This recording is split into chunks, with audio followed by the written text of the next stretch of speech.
del gobierno, algo así. Con esta idea nos quedamos pues todos los estudiantes de secundaria de esa época y un servidor entre ellos. Afortunadamente, mi madre, originaria de Jalisco, mis abuelos también, eh, se encargaron de hablarme de este periodo, de la cristiada, y de acercarme libros que si no fuera por ello, pues me hubiera quedado con aquella idea, ¿no? Bien, en este gran desconocimiento tenemos la historia de Jan Meyer.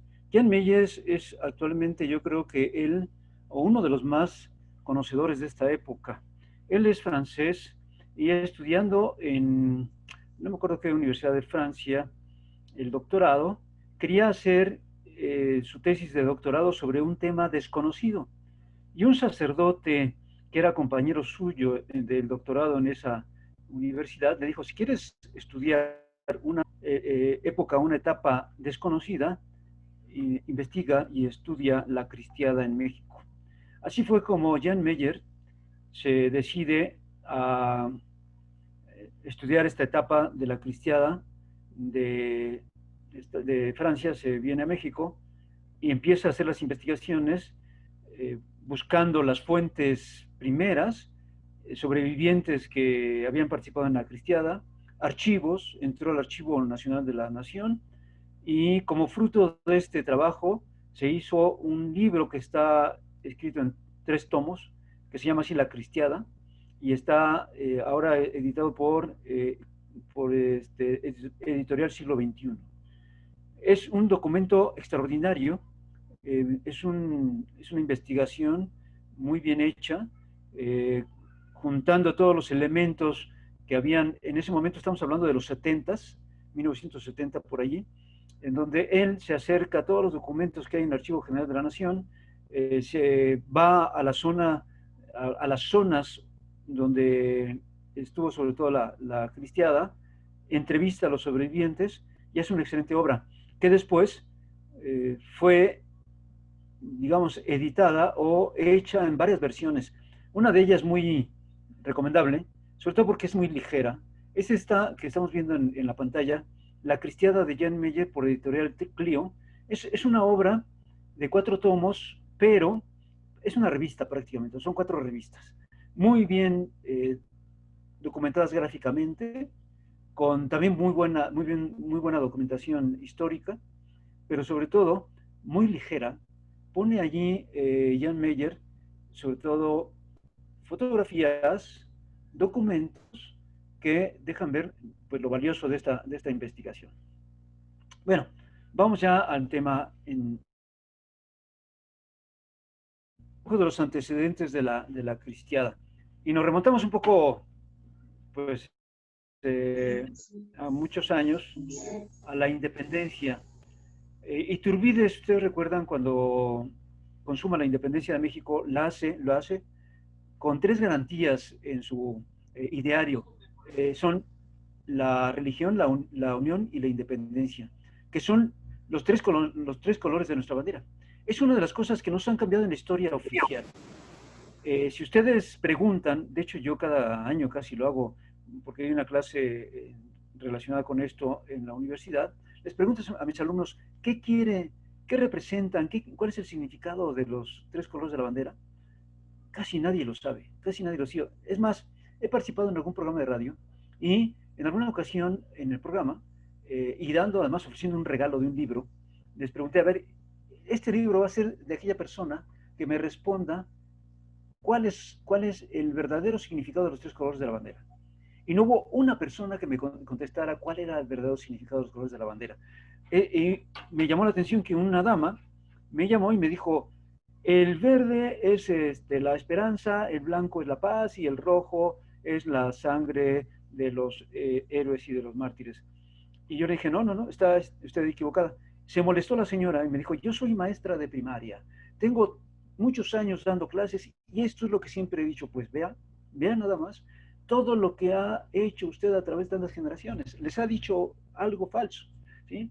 No se sabe cuál fue realmente la intención de Iturbide al proclamar la independencia con esas 3 garantías, 3 valores, 3 factores de unidad para toda nuestra patria. Bueno, unión, que es el rojo, religión, que es el blanco, e independencia, que es el verde. Ya Iturbide, pero no solamente fue Iturbide, sí, toda una corriente que en esa época tenía como valor la religión y además la religión como factor de unión. No se concebía, bueno, además sería largo platicar de lo que estaba sucediendo en Europa, pero en Europa había toda una corriente ya de, sobre todo de protestantes y de una corriente anticatólica, que evidentemente en América no querían que penetrara esa corriente. Es que Iturbide inicia consumando la independencia con esos tres valores, baluartes, que son parte fundamental de nuestra historia, ¿no? Saltamos un poquito más allá, en el mismo siglo XIX, la lucha entre liberales y conservadores, lucha entre masonería, lucha entre la masonería yorquina, que son los liberales, y la masonería escocesa, que son los conservadores. La historia oficial nos ha hecho pensar que los conservadores eran personas de la iglesia, sobre todo, pero no, no, no. Realmente fueron también, fue masonería, y evidentemente la masonería en su más fuerza era la yorquina, que después, bueno, ya sabemos, a él perteneció Benito Juárez y muchos otros liberales anticatólicos, ¿no? Por ejemplo, en 1833, Santa Anna y Gómez Farías intentan la primera reforma liberal, donde ellos ya cierran colegios católicos, cierran la universidad y alquilan la universidad, perdón, la capilla de la universidad para hacer una pulquería. De hecho, en palabras de Gómez Farías, dice él que se cierra la universidad. Es decir, se creía que saber, conocer, acercarse al conocimiento era inútil. Lo importante era lo pragmático, lo material, la producción. Y esta idea fue permeando y se estableció en la educación después hasta nuestros días, con algunas variaciones, pero se tiene así hasta hoy, ¿no?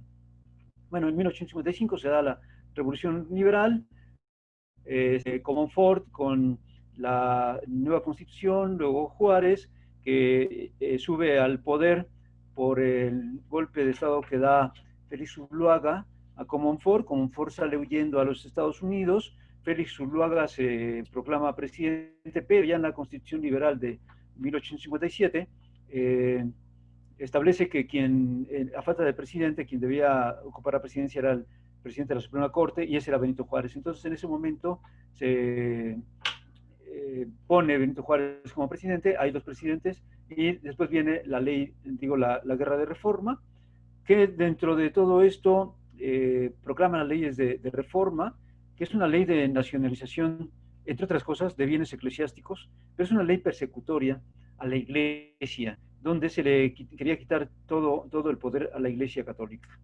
Se empieza con una secularización de escuelas, se prohíben precisamente las órdenes religiosas, se prohíbe la educación en manos de religiosos, los hospitales y cementerios se quitan también de las manos de los religiosos, los templos inclusive pasan a ser propiedad del Estado, hay una prohibición de votos religiosos y se empieza a perseguir en general la iglesia, ¿no? Se desconoce en este momento al nuncio apostólico como representante del Papa.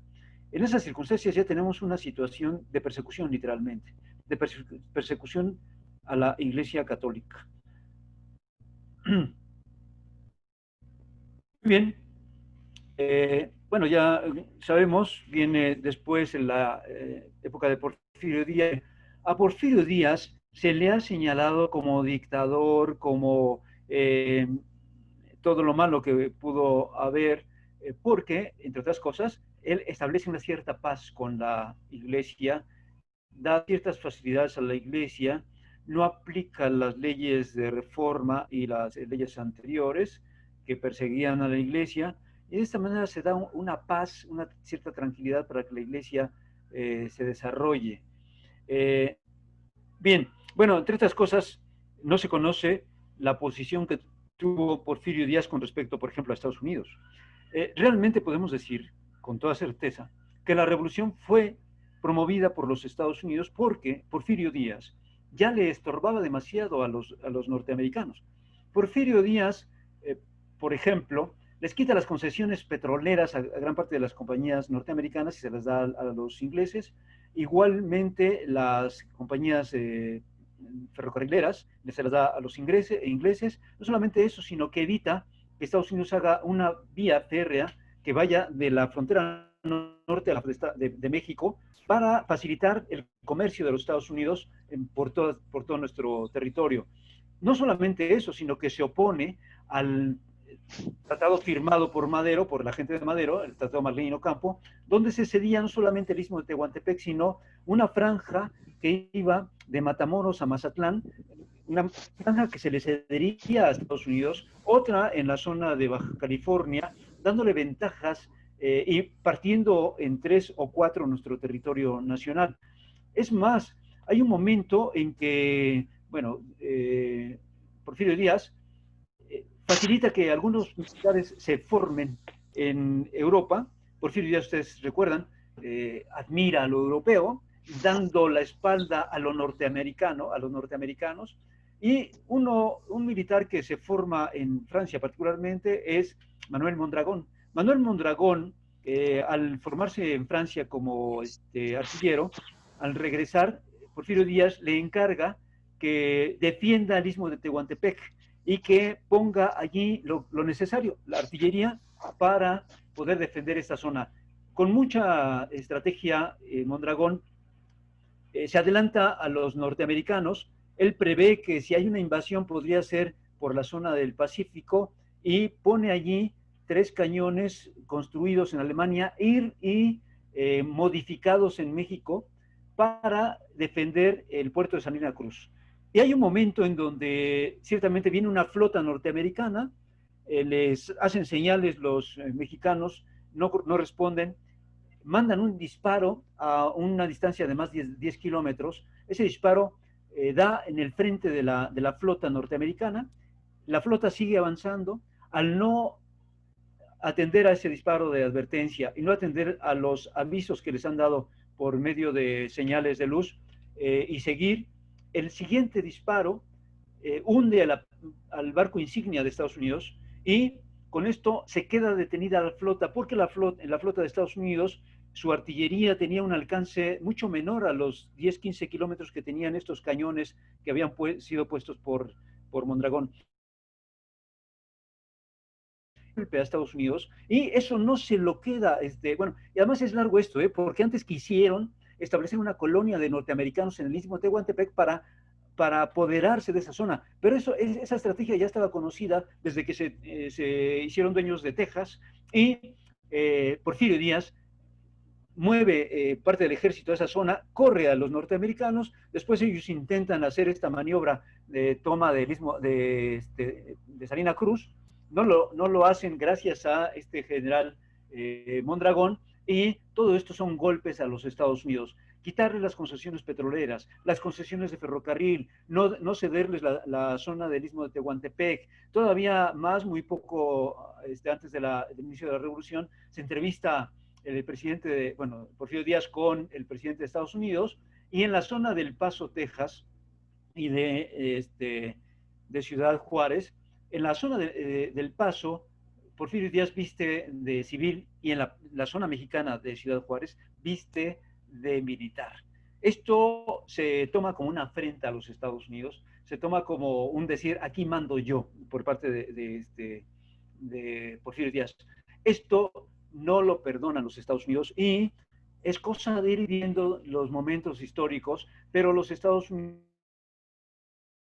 revolucionarios apoyan a los revolucionarios. Cuando se da la convocatoria de Madero para que se levanten el 20 de noviembre, flotas de Estados Unidos se colocan, sobre todo en el Atlántico, cerca de Veracruz, y se mueven tropas a la frontera de México, tropas norteamericanas. ¿Por qué? Es la pregunta. ¿Por qué? ¿Qué tenía que ver Estados Unidos con esta proclama de Madero? Entonces, Madero, evidentemente ya después, no vamos a hablar de la revolución en particular, pero Madero llega a participar después cuando renuncia debido a las presiones que tiene, renuncia Porfirio Díaz, se presenta Madero a las siguientes elecciones, gana Madero, es reconocido, pero dura muy poco Madero en el poder, ¿no?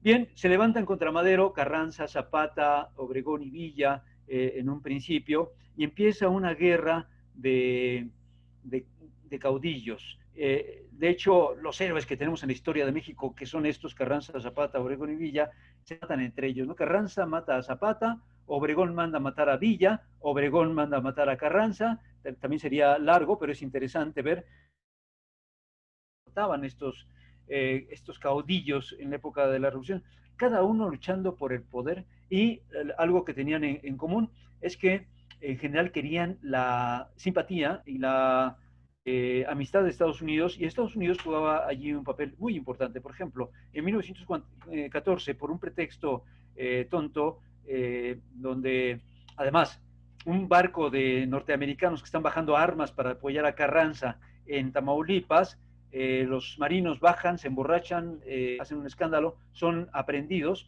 y los Estados Unidos se dan por ofendidos y invaden Veracruz. Esta gesta heroica del colegio, o más bien de la Escuela Naval de Veracruz, ¿te recuerdan cuando se hace el pase de lista? Los primeros mencionados son de la heroica Escuela Naval y se mencionan dos nombres. Son dos cadetes de la Escuela Naval que murieron en ese momento de abril de 1914, donde los norteamericanos ponen en jaque el gobierno en ese momento para apoyar a Carranza. Y cuando Carranza, digamos, huye hacia Veracruz, los norteamericanos se retiran después de haber cumplido, digamos, su apoyo hacia Venustiano Carranza, ¿no? Bueno, pues poco después, ya en ese momento, en 1914, Obregón ya estaba en contra de Zapata, estaban en contra de Obregón y Carranza en un principio. En fin, todos ellos luchan por el poder y acaban matándose entre ellos, ¿no? Se habla de que durante la revolución mueren 1 millón de muertos. Algunos de ellos, desgraciadamente, bueno, tienen que ver con la influenza que hoy se ha puesto de moda, hablando de las pandemias. La influenza o la gripe española, más bien mata a muchos de estos de este de este millón de muertos. Algunos hablan que hasta 500,000 pudieron haber muerto más bien por la influenza, pero de todos modos son muchos. Son muchos muertos mexicanos por una lucha por el poder. Así en pocas palabras, lo que se da durante la revolución, ¿no? Bien, ¿qué está sucediendo en esa época también? En 1891, el Papa, en ese momento, no 13, si no me acuerdo, eh, emite una encíclica que se considera la primera encíclica social. La encíclica es una carta donde da algunos lineamientos, ideas de cómo debe ser la sociedad. Y la encíclica se llama Rerum Novarum. Esta encíclica habla de las desventajas del capitalismo y de las desventajas del comunismo, y se desmarca de estas dos corrientes ideológicas y corrientes económicas también, y propone una vía católica de gobierno. Esta encíclica viene a ser luz para muchos católicos en ese momento, en todo el mundo, pero particularmente en México. En México hay varios sacerdotes y varias congregaciones, uno de ellos la Orden de los Jesuitas, que se encargan de difundir la encíclica Rerum Novarum, fundando círculos de obreros y de estudiantes para estudiar esta encíclica y para ver cómo debe ser la sociedad, cómo debe ser el gobierno, cómo debemos comportarnos los católicos en el tema cívico. Así que uno de ellos la Acción Católica de la Juventud Mexicana y la Acción Católica en general. El 11 de enero de 1914 se consagra México a Cristo Rey. La idea de Cristo Rey en ese momento estaba un tanto incipiente. En el mundo no se consideraba a Cristo como rey, pero en México ya se consideraba que Cristo podía reinar, los principios del cristianismo, el evangelio, podían ser luz también para un orden social.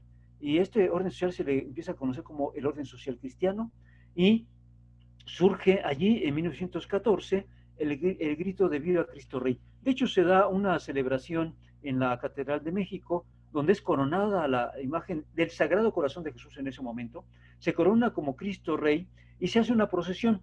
Y el gobierno, ya en un carácter persecutorio, estamos hablando de 1914, justo en la revolución y con Carranza al poder, manda reprimir esta procesión y se da ahí un zipizape, una lucha entre sobre todo jóvenes de la Acción Católica y obreros manipulados por el gobierno, ¿no? Pero allí surge, podríamos decir que en la primera parte del mundo donde surge el grito Viva Cristo Rey y la idea de que Cristo reine en la sociedad es allí y en ese momento en México.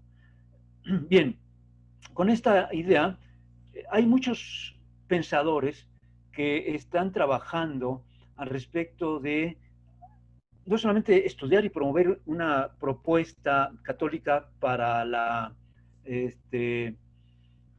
una sociedad católica, sino tratando de intentar cómo trabajar en el ámbito social. También habría que hacer historia. En el siglo XIX habían ya ocurrido varios intentos de católicos, sobre todo en Europa y particularmente en Italia, de tomar el poder para establecer una sociedad pues más cercana a los principios cristianos, a los principios católicos. Sin embargo, ya en ese momento se consideraba que los que participaban en política tenían algo en común, que era la corrupción. De manera que muchos empiezan a considerar que la política es algo sucio, que la política de por sí no tiene, no se congruente con el cristianismo. Con esta idea muchos se mueven en el siglo XIX y muchos católicos hacen a un lado esa posibilidad. Es hasta que surge la Rerum Novarum y después una serie de movimientos en el mundo y particularmente en México, donde llegan a la conclusión de que es importante la participación de los cristianos en la política. Es importante la participación de los cristianos y no tenemos por qué caer en lo que han caído pues muchos corrientes y muchas personas que siendo católicos han participado en la política de corromperse. Así que, bueno, en 1916 Carranza ocupa la presidencia, hay una persecución a la iglesia, se da, por ejemplo, una forma de actuar entre ellos que es el robo, el aprovecharse de las circunstancias. De hecho, no sé si ustedes lo tengan presente, pero la palabra carranciar como verbo es sinónimo de robar. Los carrancistas se distinguieron por ser unos ladrones, pues delincuentes en general.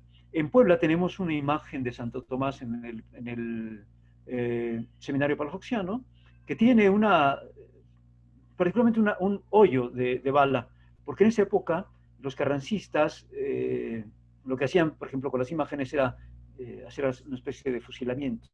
Entonces, pues tienen ahí las evidencias ya de los hoyos de estas esculturas que fueron hechos en esos momentos.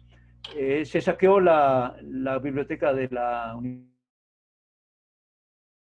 Los libros se quemaron, fue una gran desgracia en esa época, una barbarie con la que se conducían los carrancistas, ¿no? Bueno, en 1917, ustedes saben, se proclama la Constitución carrancista, donde todos los diputados constitucionalistas, pues son de la corriente de Venustiano Carranza. En ese momento ya está dividido Carranza contra Obregón y Villa, por otro lado, y no permite que ningún revolucionario, inclusive, pero de otras tendencias, participe como constitucionalista en este Congreso. Así que, bueno, se da la Constitución, donde en el artículo 3º constitucional se establece que la instrucción tiene que estar en manos del Estado y debe ser laica, o la instrucción que dé el Estado tiene que ser laica. También en el artículo 27 se quita la posibilidad de que la Iglesia tenga bienes y todos los bienes que la Iglesia puede tener pasan a manos del Estado. Por eso es que todavía, hasta antes del 92, muchos templos, afuera de los templos, tenían una placa que decía propiedad de la nación. Porque a raíz de la Constitución de 1917, aunque la adquisición del terreno y la construcción del templo haya sido hecho por los laicos o por los eclesiásticos, pasaba automáticamente a manos del gobierno, ¿no?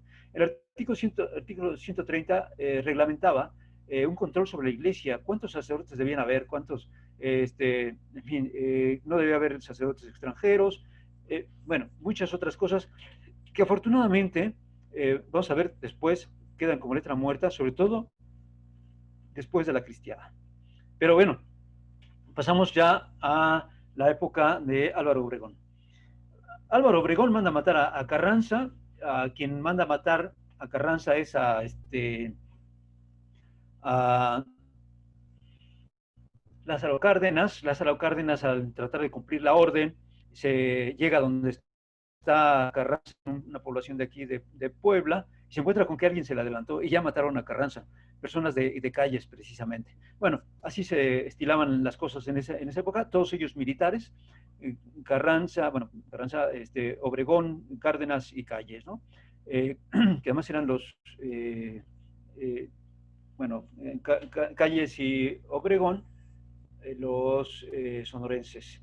Bien, ya con Obregón, de una manera un tanto velada y en algunos momentos muy abierta, se empieza a perseguir a la iglesia. Por ejemplo, en 1921 se pone una bomba al delegado apostólico que no lo mata, pero deja ver que hay una intención de perseguir a la iglesia. En el 21 de noviembre, aquí creo que hay un error, fue el 14 de noviembre de 1921, se pone una bomba en la Basílica de Guadalupe, prácticamente abajo de la Virgen de Guadalupe, para tratar de destruirla. Se sabe que en un momento Obregón les dice a sus soldados y policías más cercanos que si no había alguien que tuviera los pantalones para poner una bomba allí a la Virgen de Guadalupe. Y hay alguien que da un paso al frente, lo manda, pone la bomba, estalla esta bomba que es de dinamita. La dinamita no es como una bomba de fragmentación que manda esquirlas o manda pequeños proyectiles, sino que la energía que libera al explotar la dinamita hace que haya un golpe sobre todas las superficies, sobre todas las físicas, y que en este caso el cristal debió haberse estrellado en 1000 pedazos, y los 1000 pedazos debieron haber hecho añicos al ayate, a la imagen de Nuestra Señora de Guadalupe. Para pena de Obregón, estalla la bomba, se destruye parte del altar que es de mármol, un Cristo que está sobre el altar que es de bronce se dobla. Este Cristo está aún en la Basílica de Guadalupe, en la parte de atrás, y se conoce como el Cristo del atentado. Pero la imagen de la Virgen de Guadalupe, que en ese momento tiene solamente un cristal normal, no existían los cristales antibalas en ese momento, no le pasa nada, no le pasa nada. Si ustedes ven fotografías de la época, la Basílica de Guadalupe, lo que es hoy la antigua Basílica de Guadalupe, era el edificio de la Basílica, un pequeño atrio de 4 o 5 metros, banqueta, calle, banqueta y casas. Las casas que estaban enfrente de la basílica, muchas de ellas se quebraron, se rompieron sus cristales, pero lo extraordinario es que el cristal de la Virgen de Guadalupe no le pasó nada. Esto es interesante. Vamos a ver después, durante la cristiada, y debido a este hecho y a otro que se descubrió a tiempo, otro atentado contra la Virgen de Guadalupe, se decidió hacer una copia y la original guardarla en una casa de una manera secreta, y durante los 3 años que duró la cristiada, la imagen de la Virgen de Guadalupe estuvo sustituida por una pintura. Bien, en 1923, otra vez, en la época de Obregón, los católicos mexicanos querían poner una imagen importante de Cristo Rey. Y en el Cerro del Cubilete, pero en la parte de abajo, en la base, prácticamente, se empieza a construir una imagen, una estatua a Cristo Rey. En 1923 se vuela esta estatua y bueno, los católicos mexicanos no se quedan con esto, se construye una mayor, que es la que conocemos nosotros, ahora ya en la punta del cerro del Cubilete, pero por órdenes de Obregón, esta imagen de Cristo Rey es volada. Bueno, empiezan a cerrarse ya algunos templos en la época de Obregón y a profanarse las imágenes y los objetos sagrados.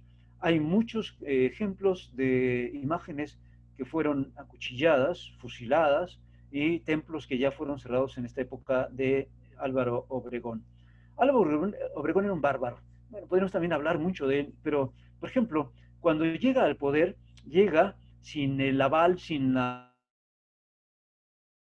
de Estados Unidos. Él se reúne con funcionarios norteamericanos y hacen lo que se conoce como el Pacto de Bucareli, que era un compromiso para que México dejara de investigar, de desarrollarse en tecnología hasta prácticamente 1964. Por ejemplo, no estaba permitido para México construir motores. Esto casi nadie lo sabe. Fue una reunión, el Pacto de Bucareli, en secreto, que se mantuvo así hasta hace poco. Ustedes busquen Pacto de Bucareli y ya van a poder encontrar también cómo se las gastaba Obregón. Obregón también en uno de sus discursos agradece a los Estados Unidos por haberles dado armas a los revolucionarios y haber podido haberse podido ¿sí? hacer la revolución por parte de los revolucionarios. Bueno, pues ese era Álvaro Obregón, que va a ser, se va a poner de acuerdo con Calles para que Calles, Plutarco Elías Calles, lo sustituya en el gobierno. Entonces, del 20 al 24 gobierna Álvaro Obregón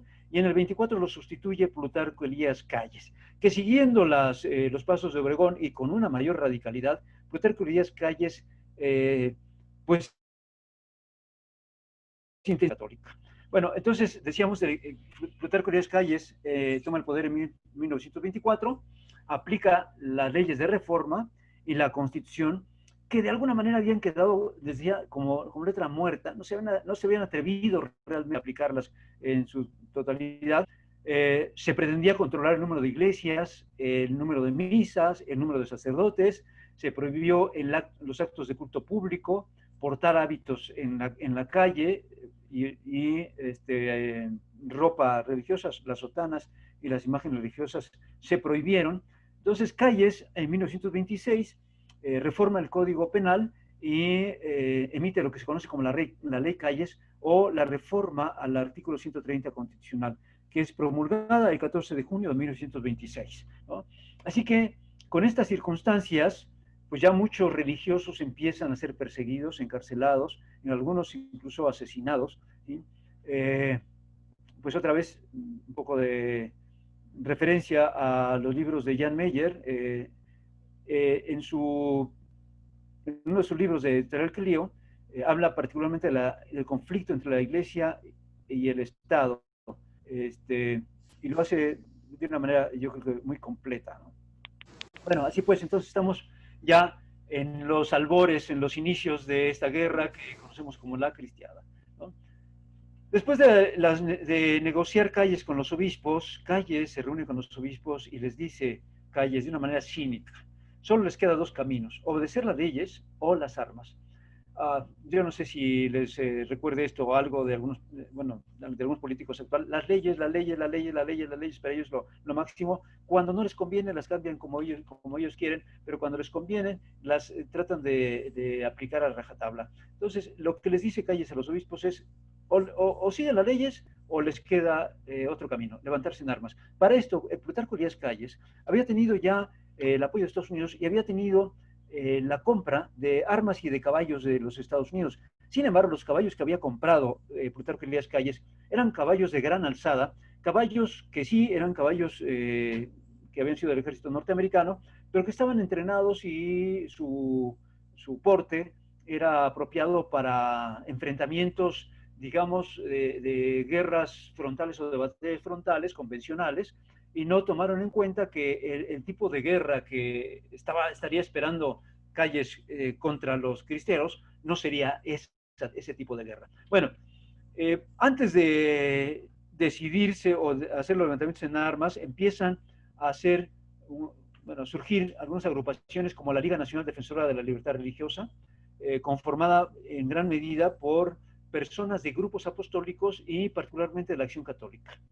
La Liga empieza a trabajar estudiando la posibilidad de hacer que el gobierno dé marcha atrás a estas leyes.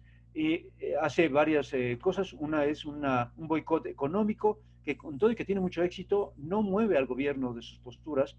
y otra es una recolección de firmas que para ese tiempo es muchísimas, colectan 2 millones de firmas, las presentan al Congreso y en una burla prácticamente los diputados no les hacen caso a esas firmas y continúan las leyes persecutorias, ¿no? Así que hay otros grupos, por ejemplo, en Jalisco surgen los comités de defensa religiosa que después se transforman en la Unión, conocidas comúnmente como la U o la Unión, pero su nombre es la Unión Popular, que uno de los fundadores fue Anacleto González Flores. Fue mártir de la cristiada, se le conoce también, bueno, Jan Meyer se ha dedicado a darle el nombre de el Gandhi mexicano, porque Anacleto González Flores nunca estuvo de acuerdo con la lucha armada, o por lo menos de participar en la lucha armada. Digamos que lo apoyó, entre comillas, pero para él la vía debía ser pacífica, ¿no? En la oposición al gobierno. Se dan reuniones como esta que estamos viendo en esta fotografía, donde los miembros de las diferentes asociaciones católicas buscan qué hacer en contra de estas leyes persecutorias, ¿no?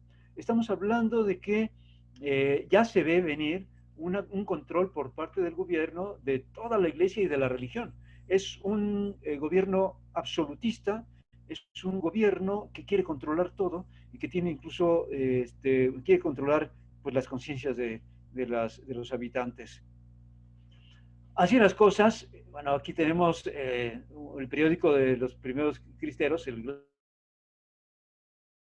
dio mucho gusto escuchar este nombre en un grupo, ¿sí? Donde por supuesto una de las cosas que más les preocupaban era la licitud del levantamiento armado. ¿Es lícito o no un levantamiento armado por este motivo de la persecución religiosa, ¿no? Al principio, por supuesto, en muchos movimientos ni les importaría, pero por supuesto, en el caso de católicos conscientes, católicos militantes, les importaba mucho saber si era moral levantarse en armas defendiendo a la región. Y en general van llegando a esta conclusión. Incluso los obispos en un principio un poco hacen a un lado esta discusión y hay varios obispos que ya en el camino, ya en el proceso de la guerra, dicen es válido, es válida el levantamiento en armas, ¿no? Los levantamientos en armas. Bien, entonces empieza ya a ver, si no recuerdo en Guadalajara, no creo si en la catedral, en otro templo, hay un primer momento, un zipizape donde los católicos no quieren que se cierre su templo, los militares cierran el templo, se da ahí una agresión de los militares y los laicos responden con piedras y se repliegan y empiezan ahí algunos a armarse y a combatir al gobierno. Como ven, son personas del pueblo, son personas que en cuanto a ropaje ni de chiste piensan en un uniforme, hay algunas armas de las que se usaban en el campo y se han usado siempre en el campo, pues sí, para defensa, no solamente de otras personas, sino de animales, en los ranchos se suelen utilizar, pero también muchos de ellos habían participado en la revolución, porque la revolución en gran medida no había sido, digamos, nutrida con soldados convencidos, sino que se usaba lo que se conocía como la leva.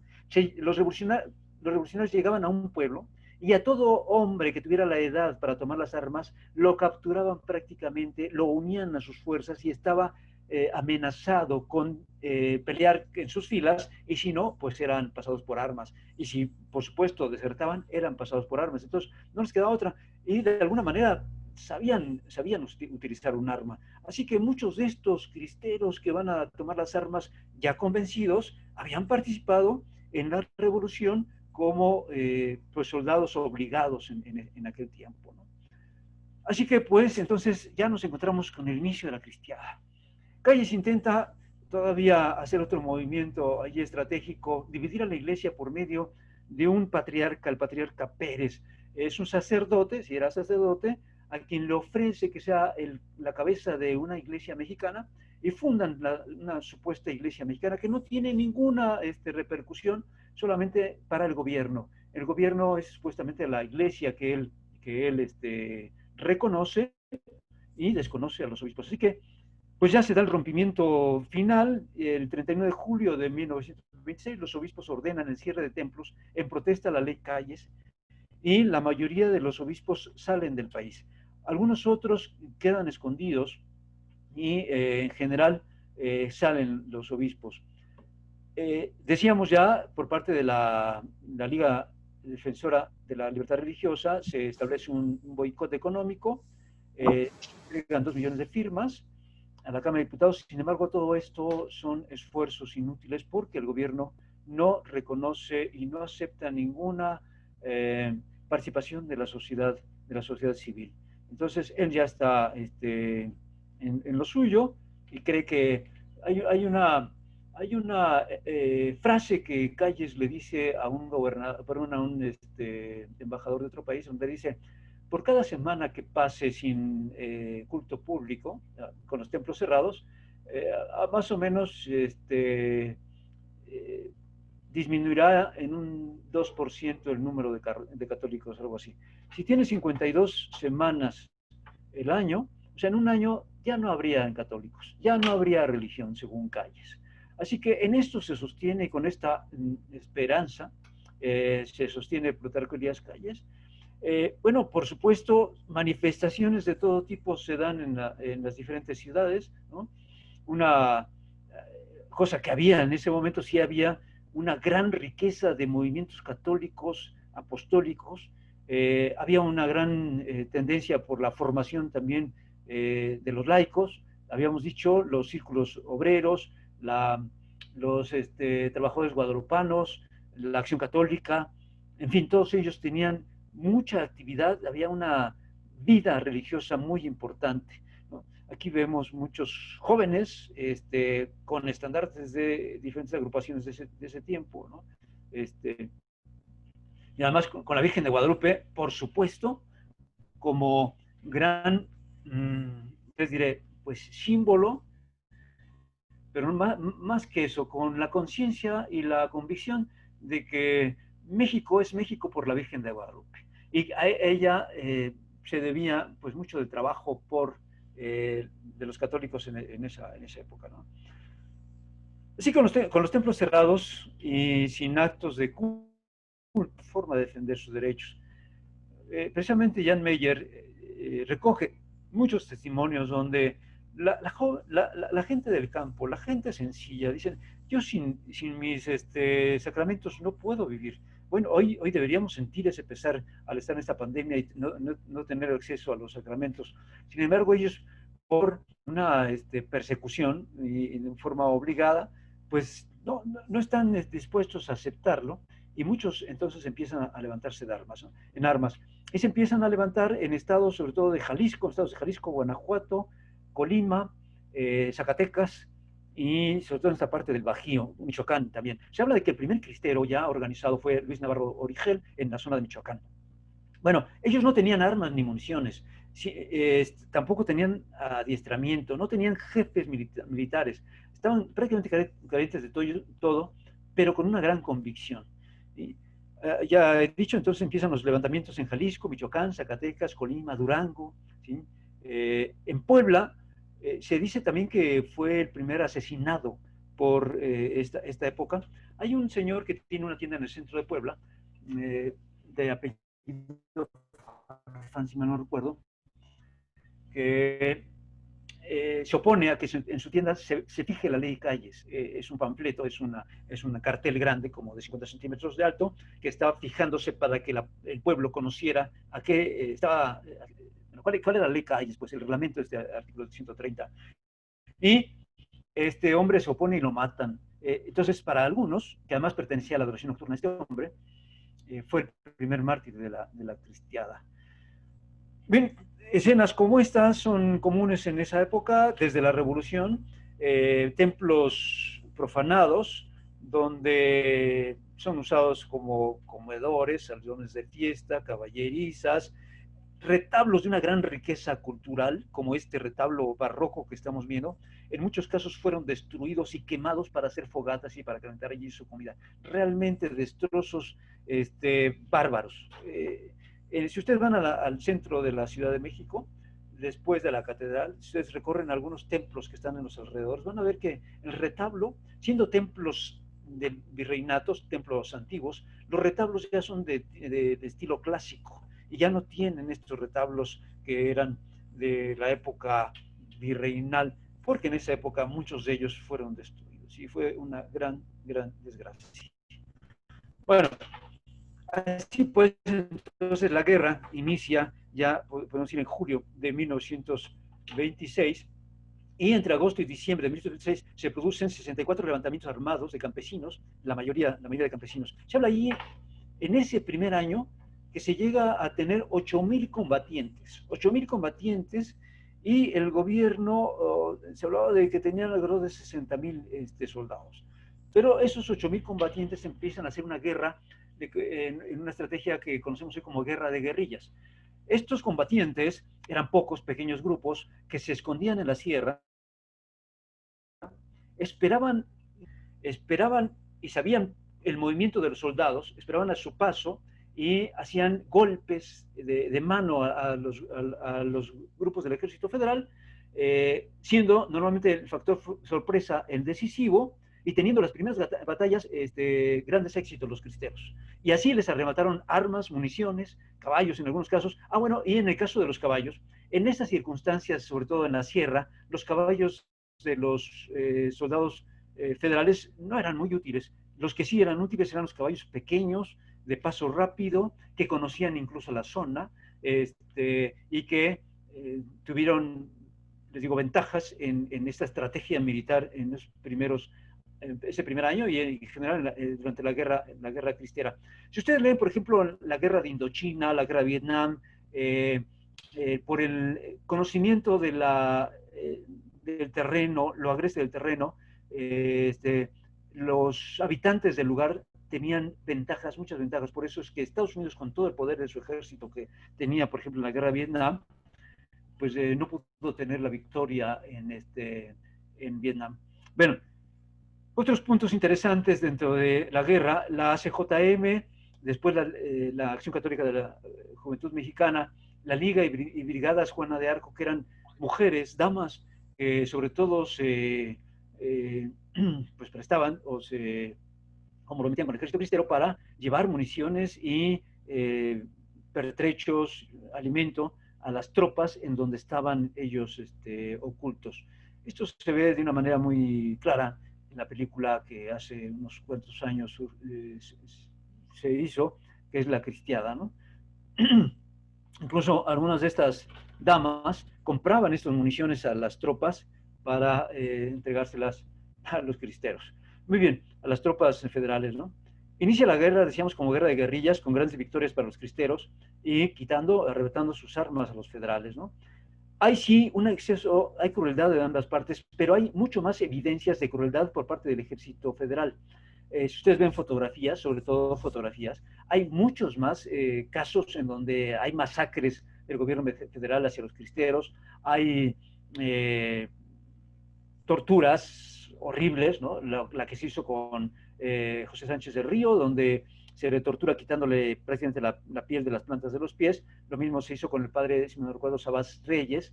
Después de quitarles las plantas de los pies, eran hechos caminar hasta el panteón y allí eran ejecutados. Bueno, o como en este caso, un poco para escarmiento, para buscar que no hubiera más personas que se unieran a los cristeros, eran colgados en las plazas públicas, en árboles, por ejemplo, como este, o bien en las vías del tren, donde normalmente se construían las vías postes para tender ahí las líneas en ese tipo el telégrafo. En algunos casos, pues en cada poste había un cristero colgado y ahí se les dejaba que se descompusiera el cuerpo para evitar que otros se unieran al ejército cristero. Sin embargo, todo esto, sobre todo los primeros 2 años, fue inútil, ¿no? El culto público estuvo en calidad de actos a escondidas, lugares alejados de las ciudades, de las poblaciones, donde los sacerdotes estaban ocultos y se daban, por ejemplo, como en este caso, en esta fotografía, misas de esta magnitud, ¿no? De la población literalmente se organizaba. Imagínense, para organizar esta misa, tenían que poner vigilancia en el pueblo, tener vigilancia en los caminos que llegaban al pueblo y tener una serie de condiciones para que pudieran vivir la Eucaristía por parte pues, de los que pudieran, ¿no? Porque muchos otros se quedaban precisamente cuidando. El ejército cristiano tenía estos atuendos, ¿no? Eran los atuendos de los campesinos, que todavía vemos en algunos lugares, en zonas, pues ahora podríamos decir, pues un tanto marginadas o con poblaciones indígenas en este caso, ¿no? Pero sí, en general, con armas que iban arrebatando a los federales y por tanto eran las mismas armas que tenían los federales, ¿no? Creo que no lo puse por ahí, pero se da el caso de un combatiente cristero que había participado precisamente en la revolución, que fue tan hábil en el manejo de las armas que él solo mata a 14 federales y por eso es que se le puso como sobre el nombre Ramírez. En el libro, pero en la película de la cristiada, de la guerra cristera, se pone como una escena de esta historia, de esta época, ¿no?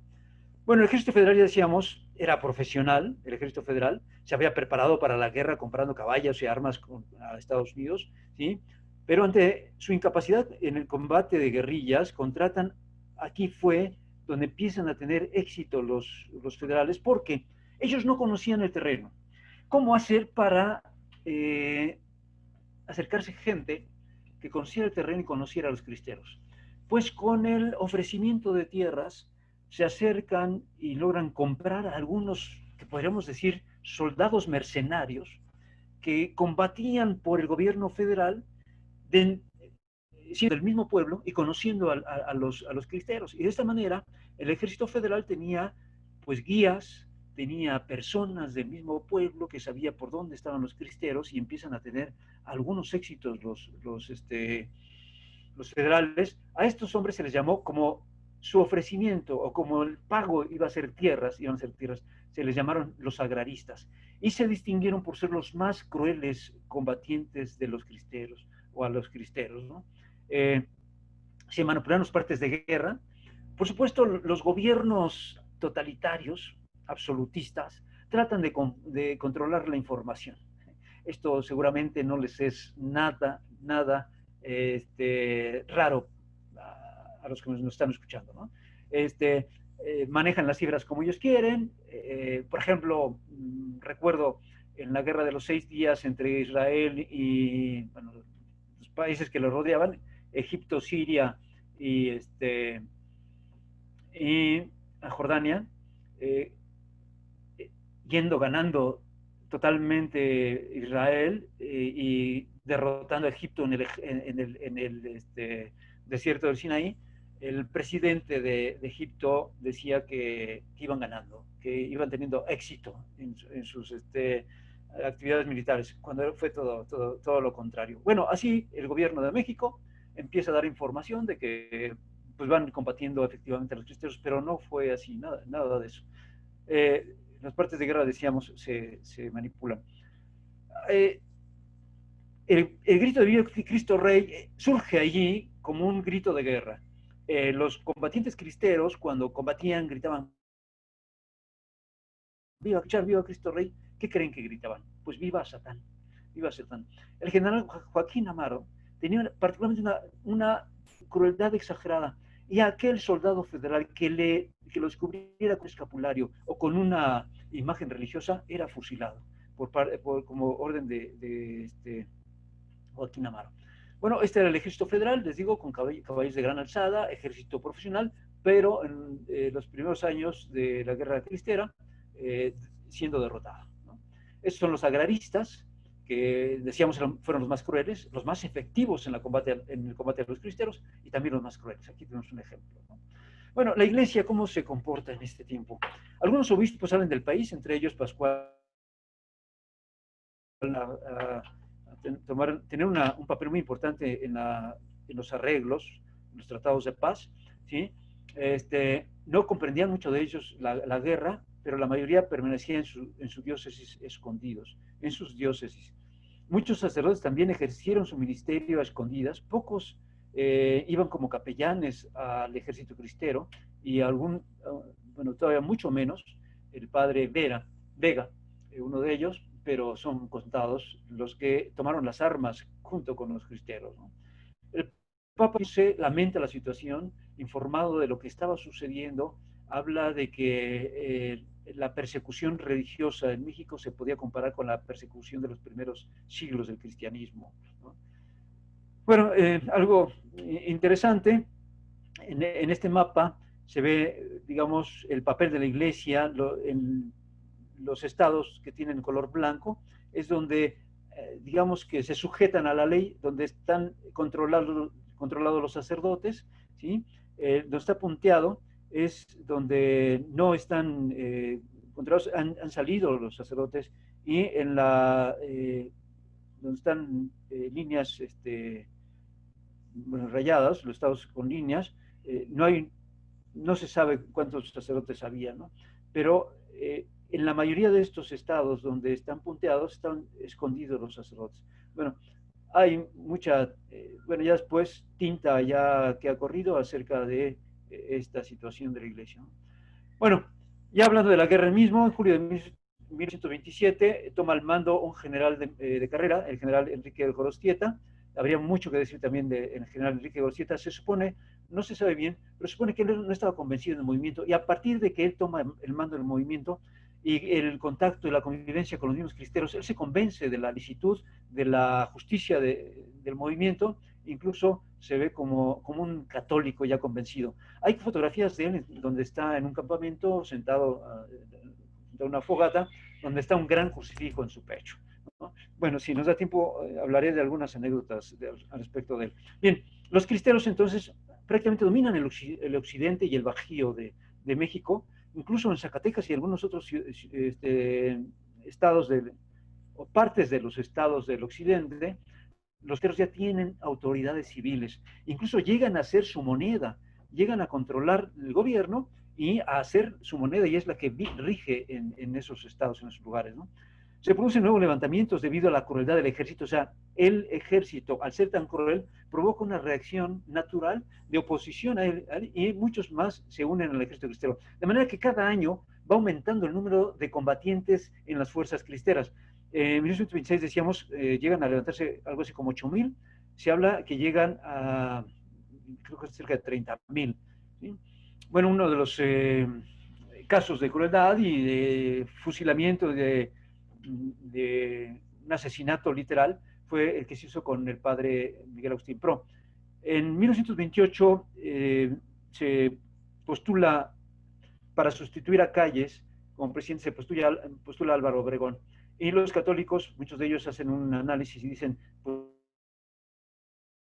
lo mejor sería quitar la vida a Obregón. Hay un primer atentado contra Obregón, donde este personaje que está justo en Luis Segura, perdón, Luis Segura Vilchis, él sí fue el que hizo el atentado, pero este momento es porque él ya se entregó.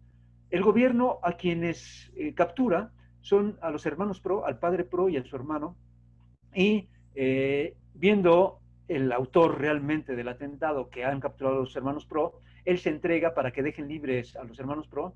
El gobierno no deja libres a los hermanos Pro, sino que a todos los fusila. Esto evidentemente es una injusticia.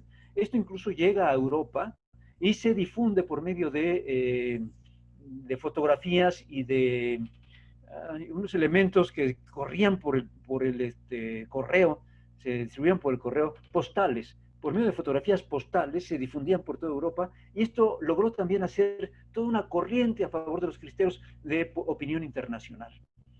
Aquí estamos viendo, por ejemplo, la postal, ¿no? Una postal donde, de esta manera, el gobierno, tratando de hacerse promoción de su actividad, pues les hizo un favor a porque los cristeros en el exterior lo aprovecharon. Entonces, varios países de Europa protestaron por esta persecución que estaba ocurriendo. Particularmente en Estados Unidos hubo un grupo que apoyó a los cristeros, y sí los apoyó refugiando a algunos que eran perseguidos y dando ayuda para armas, y fueron los caballeros de Colón en Estados Unidos, ¿no? Bueno, algunas fotografías de la época. Tenemos poco tiempo. Bueno, en el año de 1927 el gobierno tiene varias ofensivas, sobre todo, vean, en esta zona de lo que se conoce como el Bajío, ¿no? Y el centro de la Ciudad de México, más bien el centro de México, donde está México, parte de Guerrero, Puebla, incluso Veracruz, donde hubo levantamientos cristeros y donde el gobierno, bueno, Plutarco, perdón, Álvaro Obregón, se quiere reelegir. Imagínense dentro de la familia revolucionaria, alguien que ya fue presidente y una bandera de la revolución era la no reelección, pues tener un personaje que se quiere reelegir es una traición a la revolución. Entonces había una corriente de revolucionarios en contra de Álvaro Obregón en 1928. Entonces, en 1928 prácticamente se concentra la persecución en esta zona de los estados de Jalisco, Colima, parte de Michoacán, Aguascalientes, pero Álvaro Obregón se reelige y ya estando como presidente electo, es asesinado por un hombre que en ese momento es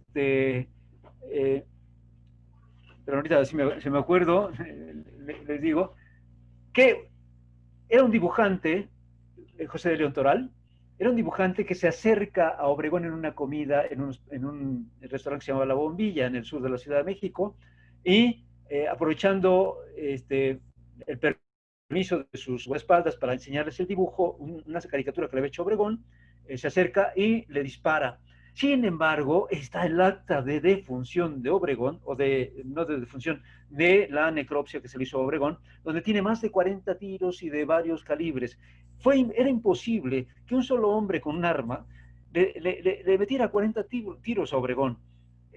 Fue realmente el chivo expiatorio. Es muy probable que sí él haya iniciado, pero después los que rodeaban a Obregón lo rematan y le meten 40 tiros. Realmente quien mata a Obregón son sus mismos correligionarios y el chivo expiatorio pues fue José de León Toral, ¿no? Bueno, el gobierno ya en 1929 está preocupado a la muerte de Obregón, surge como presidente interino Emilio Portes Gil. Emilio Portes Gil tiene tres problemas graves en ese momento. Uno son los estudiantes que quieren la autonomía universitaria. En la UNAM así se logra la autonomía, porque no quiere más problemas y les concede la autonomía Portes Gil. Otro es el levantamiento en el norte por general Escobar, la revolución escobarista. Gracias a la ayuda de Estados Unidos con aviación, con armas, con apoyo, es que Portes Gil logra vencer a Escobar y entonces ya con eso se quita el segundo problema. Pero el tercer problema es la cristiada. En ese momento, el embajador de Estados Unidos habla con Emilio Portes Gil, le convence y le ofrece reunir a los obispos que están en los Estados Unidos para platicar y establecer la paz. Y así es como se logran establecer los arreglos. Que algunos hablan de la firma de los arreglos. No hubo ningún documento firmado de los arreglos, por lo menos no existe históricamente el documento. Y pues sí se sabe que a lo que se comprometen los cristeros es a deponer las armas, entregar sus armas, registrarse, pero esto es una rendición, no es un tratado de paz, es prácticamente una rendición. Y cómo llegan y deponen sus armas, bueno, además los obispos piden a los combatientes cristeros que pongan sus armas, ellos obedecen, y lo trágico de esto es que sobre todo los jefes cristeros son perseguidos después de la guerra y mueren muchos más, sobre todo de los oficiales, de los jefes, después de la guerra que durante la misma guerra, ¿no? Esto también, bueno, es influido porque en 1929 en una emboscada matan a Enrique Gorostieta, quien es sustituido, pero ya no es lo mismo en ese momento. Entonces, con un poquito la moral baja por la muerte de Gorostieta. Segundo, por esta actividad de los obispos y, y el Papa también mal informado, es que los cristeros deponen las armas, se entregan prácticamente y muchos de ellos mueren, ¿no? Bueno, vemos cómo estaban ya en las zonas con color rosado, son zonas de total control cristero. Después, las que tienen el color amarillo más fuerte tenían un control regular, más o menos, y donde tenían influencia eran en la zona, en la zona amarilla. y tenían algunos movimientos en la zona verde. Vean, gran parte del país ya tenían ellos presencia, estaban poniendo en jaque al gobierno de México. Hay aquí varias interpretaciones de católicos, historiadores y analistas actuales, donde algunos dicen que la guerra cristiana no tenía posibilidades de éxito, porque enfrentarse frente a todo el poder de un gobierno es dificilísimo y es difícil tener posibilidades de éxito. Sin embargo, vemos que particularmente Portes Gil ya estaba realmente en jaque por la revolución escobarista y la situación en ese momento de inestabilidad que tenía política. Como presidente interino, él termina con, digamos, este logro de haber vencido a la revolución escobarista, de haber ya apaciguado a los estudiantes de la Universidad Nacional Autónoma de México, habiendo establecido la paz con los cristeros, ¿no? Así que, pues, en el fin de la guerra cristera fue una cacería selectiva, decíamos, todos los oficiales fueron perseguidos y fueron muertos. Hubo ejecuciones posteriores, casos que yo no sé si tengamos tiempo, tenemos 15 minutos, pero quisiera dejar, bueno, ya 5 minutos. Caso de Heriberto Navarrete, un joven que teniendo novia, se va a la guerra, se despide de su novia, la novia y se despide diciéndole que a lo mejor no se vuelven a ver. La novia dice sí, vas a sobrevivir, porque yo he ofrecido mi vida por la tuya, dice la novia.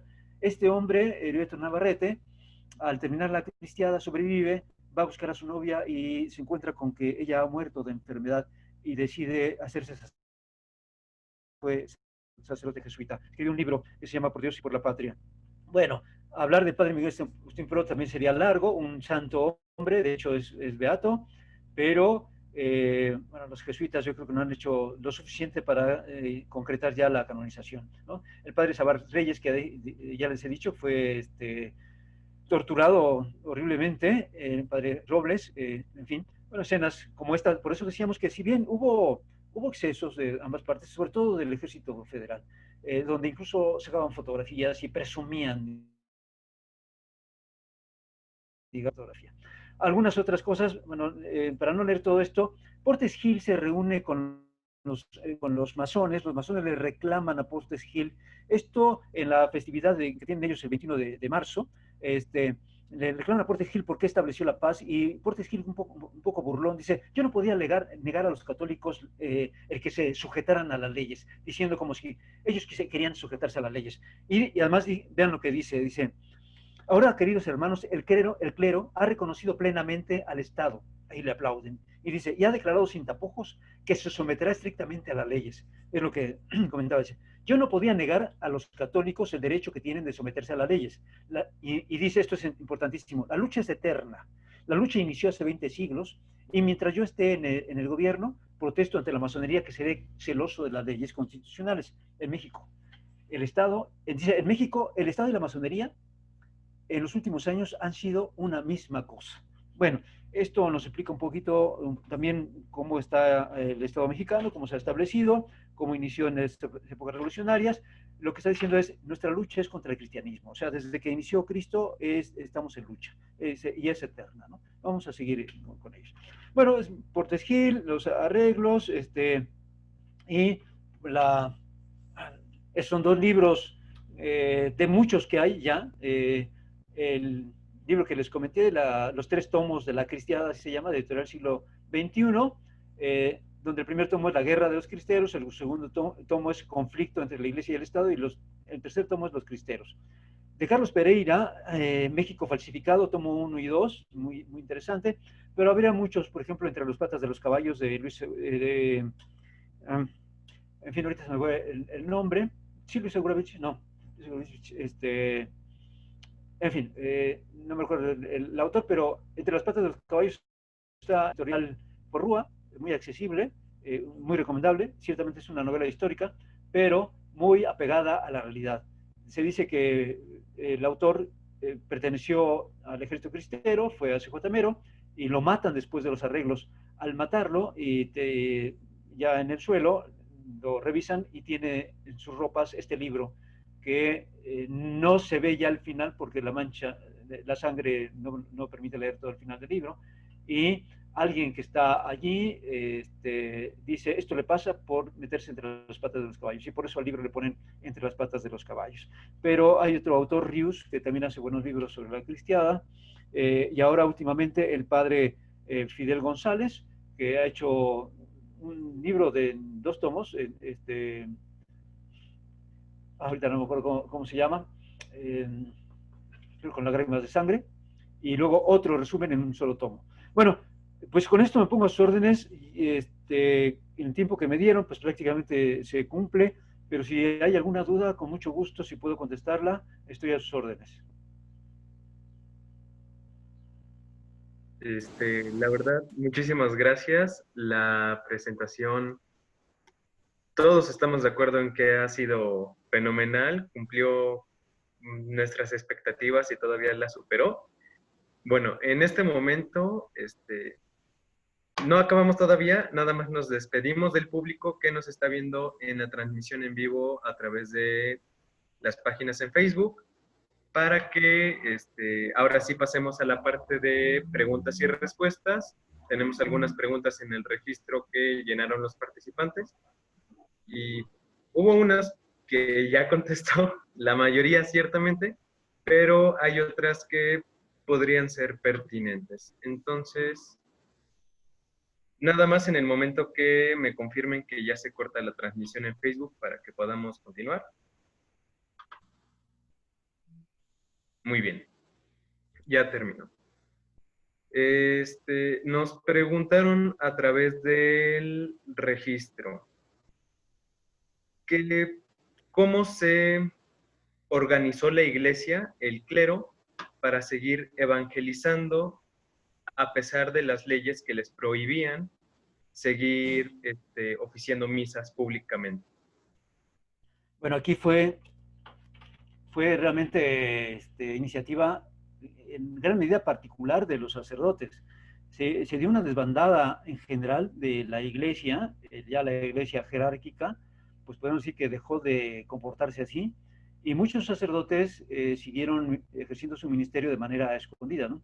Un ejemplo fue precisamente el padre Miguel Agustín Pro, quien había sido ordenado recientemente en Bélgica, y lo mandan a México justo cuando está iniciando la cristiada, y él se dedica a sus labores ministeriales, a impartir los sacramentos y a hacer obras de caridad, pero de manera escondida. Y ciertamente el gobierno realizaba acciones de espionaje para descubrir a estos sacerdotes, perseguirlos y matarlos. Entonces hubo muchos sacerdotes que murieron así. Realmente algunos de ellos, de una manera muy celosa, permanecieron en sus parroquias, pero pues varios de ellos acabaron muertos. No les dije, en 1993 se canonizan, se beatifican 25 mártires cristeros y después son canonizados. No tengo ahorita muy bien la fecha, pero sí, en finales del siglo XX, principios del siglo XXI, tenemos esos primeros mártires cristeros que después se van mostrando muchos otros. La mayoría de ellos fueron sacerdotes asesinados por ejercer su ministerio. Fueron sacerdotes que no tomaron las armas, por supuesto, fueron mártires por ser católicos y por precisamente estar ejerciendo su ministerio, pues muchos de ellos de manera escondida, cuidándose. Y déjense de evangelizar, simplemente sostener la vida de gracia de sus fieles. Y debo decir también que hubo varios movimientos que sí se reunían para estudiar, evangelizar, y varios de ellos incluso para estudiar la doctrina social, en el caso de la Acción Católica, y sobre todo de los jóvenes, ¿no? De la Acción Católica de la Juventud Mexicana, que fue ejemplar en esa época. Pues creo que es lo que podría yo decir al respecto. Perfecto. Gerardo Santibáñez pregunta, ¿qué influencia tuvo la guerra cristera en el suroeste de México? Según sabe, en el caso de Tabasco la gente se escondía y caminaba largas distancias para recibir los sacramentos. Esto principalmente porque, según los mapas que hemos visto, la guerra Gio, pero pues hay personas que viven en el sur y pues esta es la pregunta que ellos tienen al respecto. Sí, en el libro de de Jan Meyer, hay evidencias de que Plutarco Elías Calles da dinero a movimientos protestantes para que se establezcan en Tabasco, en el sureste, particularmente en Tabasco. Si ustedes recorrían la vieja carretera, o recorren la vieja carretera, hace mucho que no voy a Villahermosa, a Tabasco, pero hace muchos años que no había las nuevas carreteras, para llegar a Villahermosa, uno iba viendo pequeños templos protestantes a la orilla de la carretera. Muchos de esos templos protestantes y movimientos protestantes fueron promovidos y ayudados por Plutarco Elías Calles. Ahí hay incluso evidencias. El dinero que les dio Plutarco Elías Calles a los protestantes para que establecieran era todo para perseguir a la Iglesia Católica, incluso favoreciendo el protestantismo. Primero. Segundo, ya después de Calles, hasta incluso la época de Cárdenas, con Tomás Garrido Canaval, hubo toda una persecución religiosa. Tomás Garrido Canaval era un comunista radical, y él sí persiguió, destruyó iglesias, quemó imágenes. Hay fotografías de toda esa persecución. Sufrieron muchísimo en esa época, pero bueno, un amigo de allá me decía que ha habido un resurgimiento de la fe, que si Garrido Canaval supiera, pues, se retorcería en su tumba, ¿no? Garrido Canaval fue ministro de Agricultura, creo que fue de Cárdenas, y luego fue gobernador del estado de Tabasco. Fue otro momento de persecución. No fue literalmente en la época de Calles, fue un poco después. Pero sí, sí, sufrieron mucho en el sureste, pero ya un poco más después de la guerra. Y hay otro libro que deja ver también esa época de Garrido Canaval, que es el libro de mis memorias de Abascal, de Salvador Abascal, viejo, el padre.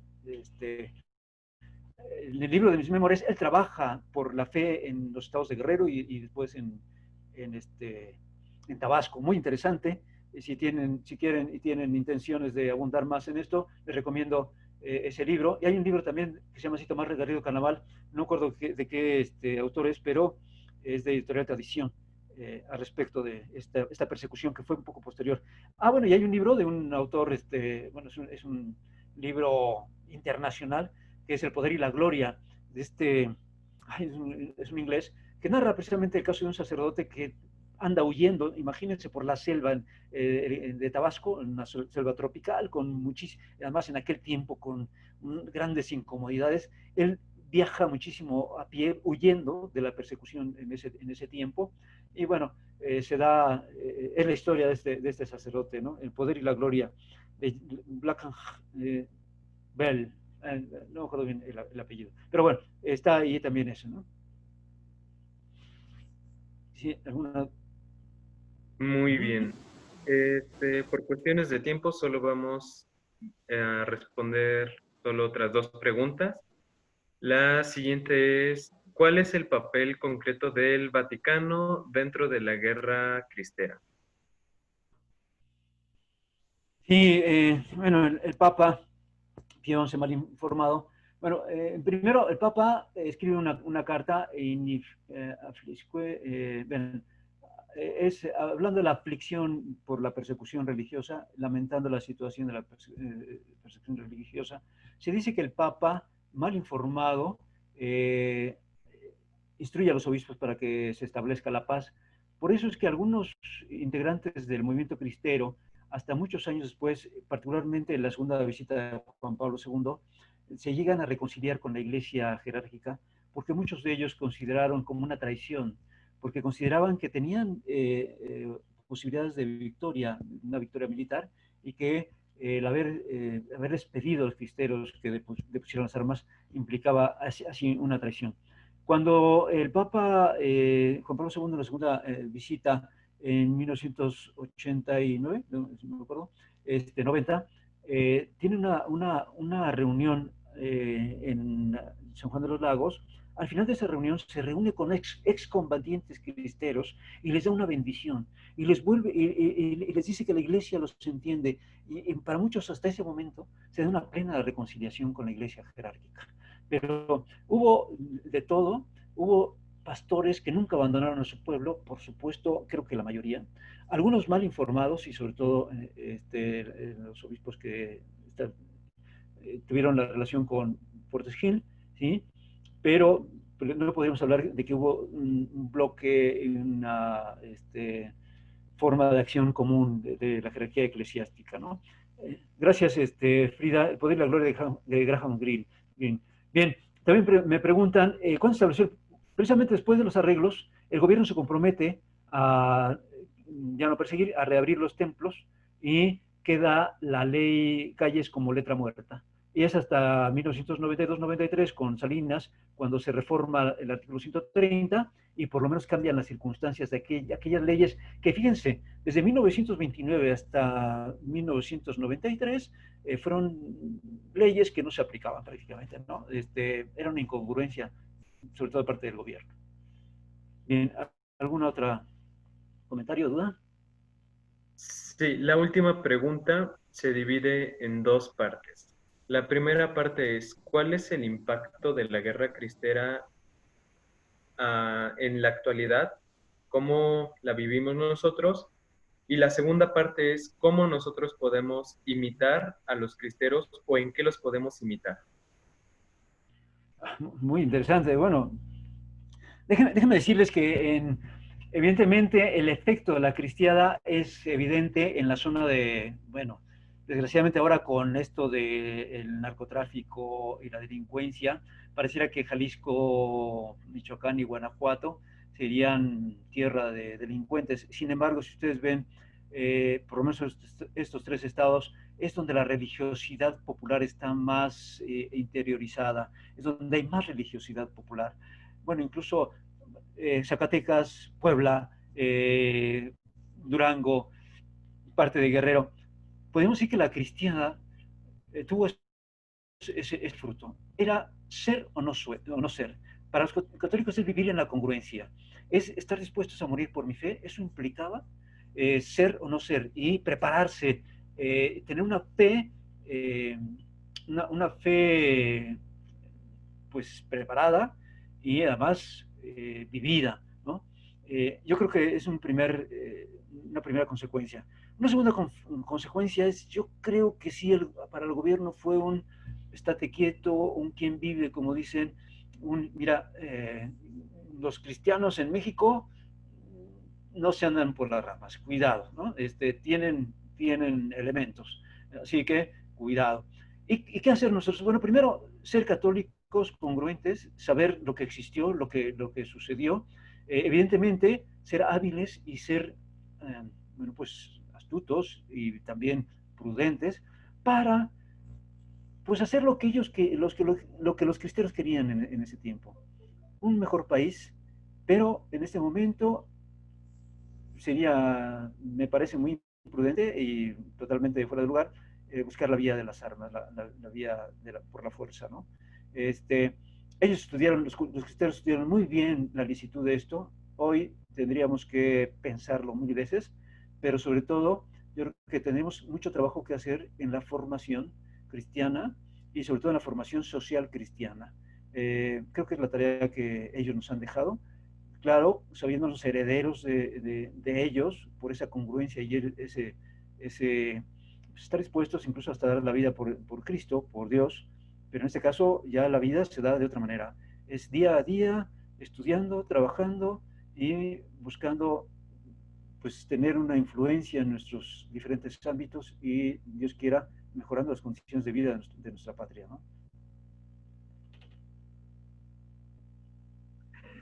Muy bien, pues muchas gracias. La verdad, estamos muy complacidos con su presentación.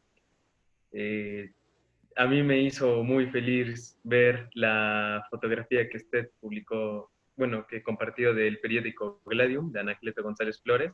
Precisamente de ahí tomamos nuestra inspiración para crear esto. La verdad, a mí no me quedan dudas. Es más, me respondió dudas que yo no sabía que tenía. Le agradezco muchísimo. Bueno, por cuestiones de no estar presencialmente, no podemos hacer la entrega de un presente que quisiéramos entregarle. le haremos llegar un reconocimiento, pero lo que sí le podemos asegurar es que lo tenemos en nuestras oraciones. De hecho, para finalizar, me gustaría que todos pudiéramos ofrecer una oración por el ingeniero Valle, por su salud, por su familia y por sus intenciones. En el nombre del Padre, del Hijo y del Espíritu Santo. Amén. Dios te salve María, llena eres de gracia, el Señor es contigo. Bendita tú eres entre todas las mujeres y bendito es el fruto de tu vientre Jesús. Santa María, Madre de Dios, ruega Señora por nosotros los pecadores, ahora y en la hora de nuestra muerte. Amén. En el nombre del Padre, y del Hijo y del Espíritu Santo. Amén. Bueno, nada más agradecerles, con las oraciones es suficiente, muchas gracias. Y estoy a sus órdenes en el Centro de Estudios Guadalupanos de la UPAEP. Muchísimas gracias y estamos en contacto con usted posteriormente. Muchísimas gracias. Gracias.